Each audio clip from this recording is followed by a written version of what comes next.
today I'm going to be showing you guys the Open Broadcaster software. Now this software is pretty much for if you want to live stream. I use this software more than XSplit because I think this software is a lot better. It is completely free, and I just like because you don't lag as much in games as if you're recording or live streaming PC.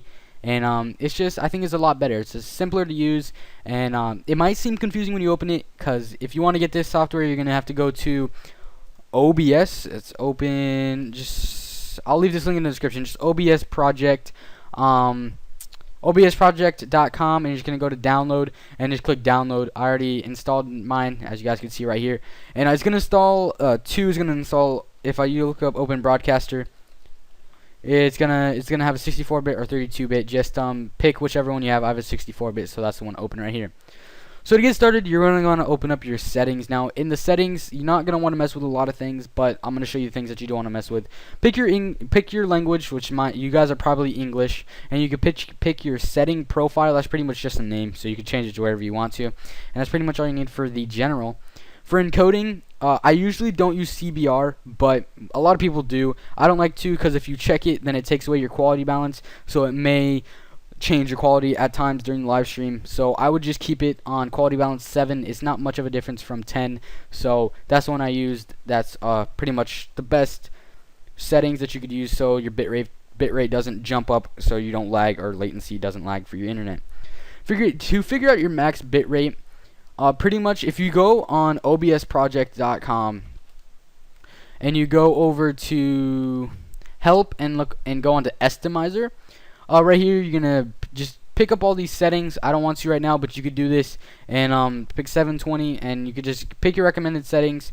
But you're gonna have to figure out your kilobits per second. So if you want to figure out that, you're gonna go to speedtest.net. I'll leave a link in the description for this as well, if you don't want to type it in. But it's just speedtest.net, and then once you go here, you are pretty much going, I don't know why it's taking so long. You're going to click begin test. Once you click begin test, it's going to swipe down, and it's going to tell you your ping, your download speed, and your upload speed. You're not going to want to worry about anything other than your upload speed. As you guys can see, I have a pretty good download speed. It's a 34 megabits per second. It's not terrible, but it's not great. It's just like an average internet speed, so it's not terrible. I kind of like my internet speed. And then my upload speed is usually around 2.5, so if you have a lot lower upload speed than a 2.5, it's probably not your best idea to live stream, because if you have lower than a 1.0, then that's really bad. Like if you have a 0.97, you're probably not going to want to be able to live stream, because you're either going to lag a lot in game, or you're just not going to be able to live stream at all. But as you guys can see right there, I have a 2.49. So pretty much what you're going to put in here, your max bitrate. As you guys can see, I have 2108. So I think the test that I did, I got 2.10.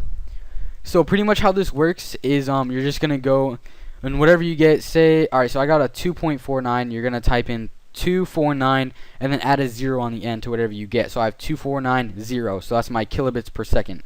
If you have a 1.97, you're gonna do 1970. Pretty much that. It's self-explanatory. So let me cancel this real quick because I like my settings at the moment. So yeah, so I have a 2.2108, so I had a 210, and then I just added in I had a 210, and I just added an 8 on the end. You can add a 0 or pretty much anything, but I would usually add a 0. Audio encoding, just keep it at AAC and the bitrate at 128. You don't really need to mess with those. Yeah, that's fine. Broadcast settings. Pretty much your mode. If you want to live stream, pick live stream. You want a file output, pick file output. Streaming service. Usually gamers stream to Twitch/Justin TV, and you want to pick the server closest to you. My server closest to me is Miami, Florida. So because I live in Melbourne, Florida. And then your play path/stream key, if any. If you're on Twitch, you're gonna go to twitch.tv/dashboard. So let me go there real quick. And you're going to go over to the stream key, and you're going to click show key, and then you're going to copy the key that they give you. I don't really want to do that because then I have to blur it out and everything. But then you just copy that key. It's a pretty long key. You're going to copy it and paste it right in there. You're going to make sure auto reconnect is checked, and then the auto reconnect timeout is 10. And if you're wondering what the dashboard link is, if you set one, you don't need to, but twitch.tv/dashboard, if you do that, twitch.tv/dashboard, and you do that, it takes you to your title / broadcast and everything, so you can edit things, but you don't need it, and it just adds a little button right here, so if you click it, it takes you right to your dashboard. I don't usually use hotkeys, but you can use hotkeys. If you do like F9 as your hotkey, you set that or anything like that. So that's pretty much it for the broadcast settings. Video, yes, video. Your video adapter. I have an AMD Radeon HD 7770 or 77. I have a 7770. I don't know why it says 7700. I have a 7770 Radeon series, and my base resolution, just keep it as your monitor settings, your monitor resolution. Mine is 1600 by 900, so it should just automatically do that. You're going to want to set your resolution downscale to 720. You're not going to want it to put up to 1920 or anything like that if you get that option. Just always put it down to 720 so you don't get lag or anything like that, your latency goes up or anything. Filter, I wouldn't change that at all unless you know what it means. I don't really know what it means, so I'm going to keep it on what it is default, and then make sure your FPS is on 30. Audio, I really never mess with this unless I only mess with the desktop audio device and your microphone. My desktop is my pretty much speakers, and then my microphone that I use for pretty much everything. Down here you can use your make hotkey and everything like that, but I don't use none. If you're wondering what the desktop boost is, I really would not mess with this.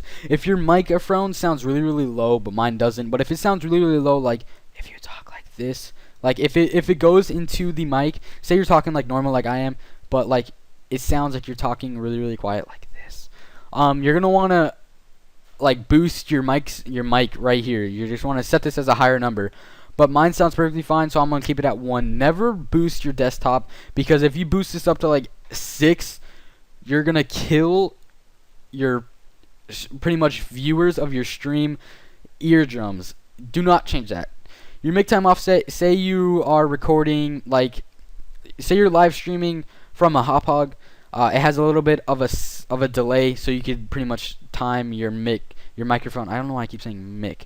Your microphone to your to that, so you don't have to so you don't get any weirdness, like your microphone sounding too early or too late. Advanced, I would not mess with anything in here, but I would see if this is correct. X264 CPU preset, make sure that's on very fast, do not change that. Process priority class, make sure that's on normal. And that's pretty much all you need to do in that. I would not check any of these settings unless you know what you're doing. If you don't know what you're doing, do not mess with these, because either your stream will look really bad or you could potentially mess up your computer later on. Right here, the microphone noise gate. I wouldn't mess with this. I don't really know what it is, so I wouldn't mess with it. Now we are on to live streaming. So let me open up my Minecraft real quick. So open that up, and then you're gonna do. Now we're gonna get into the scenes and sources. So let me just click play real quick, and then I'll show you what I'm talking about. Alright, so right here, it is open. If you want to see what your stream is going to look like, you're going to click preview stream. But you're most likely going to see just a black screen. Most likely, you're going to see a black screen. So pretty much what your scenes are, you're going to have to edit all these. So pretty much what you're going to do is right click in the scenes and click add scene. And then you're going to enter a name. I'm just going to name this scene as live chat. So you're gonna create a scene, and if you want to do Minecraft, just name it Minecraft, and then I'm gonna put Minecraft in my live chat as well. So you're gonna have a scene called live chat, and my Xbox is just my screen, and my desktop is just my screen, and then my Minecraft is just my Minecraft. So you're gonna go into live chat, and you're gonna go into sources. You're gonna right click, go to add, and you're gonna pretty much do whatever you want to add. I'm gonna add a game capture, and you're gonna rename your game capture. I'm just gonna name this Minecraft, and then you're gonna go onto your Java W Minecraft, and you're gonna stretch image to fit screen and ignore aspect ratio, so you don't get none of the aspect ratios. And I'm gonna make sure that gets bigger, like that, just like that. Let me make it bigger like that. And it's going to look like that. So you're just going to see your Minecraft, and then say you want to add your banner, like I do on here right here. My banner and my video and all that stuff. So you're going to go back in here, and you're going to right click, go to add, and go to image. Now I'm going to name this image as banner. And then you're going to click browse, and you're going to find your banner. Mine's called live stream banner right here. So live stream banner, open, yes. So as you guys are going to see, it is big on the screen. Like it says follow us for more, and then it's cut off. But over here, it looks perfectly fine. So what you're going to need to do is make sure you're highlighted your thing you want to edit on here, and you're going to click edit scene. And once you click edit scene, you're going to drag up a little bit, and you're going to see these red bars. Just drag that down, and then just put it on the corner and resize it to fit the screen. So now it's going to look perfectly fine. And then say you want to add any logo. As you guys can see right here, this is my logo. So you're going to go back to right click, add image, just type in logo. Whoops. So find your logo. Once it's its logo, yes, and edit scene, right click, and just crop it down to your size that you like. Mine's about right there, maybe a little bit smaller, just like that. And then if I wanted to add a webcam, I go to video capture device, just put this as webcam, and I pretty much, my device is my iPhone. I use an app, and I just click OK, and this pops up, and you can just shrink it down. And then if you want to, instead of having to only be able to do that, say you want to like free transform it like this, you just pretty much hold shift and you just size it to whatever you like. So I'm going to size it right there. And you're probably going to be wondering, why is it going over my logo if you have one? You're going to see your sources. You're going to have to right click and just put this down, and it's under the image now, so it's perfectly fine. So that is pretty much how to set up Open Broadcaster. If this helped, please drop a like, and if you're wondering about anything that I didn't show, just drop a comment and I will try to get to you. So yeah guys, thanks for watching. Deuces.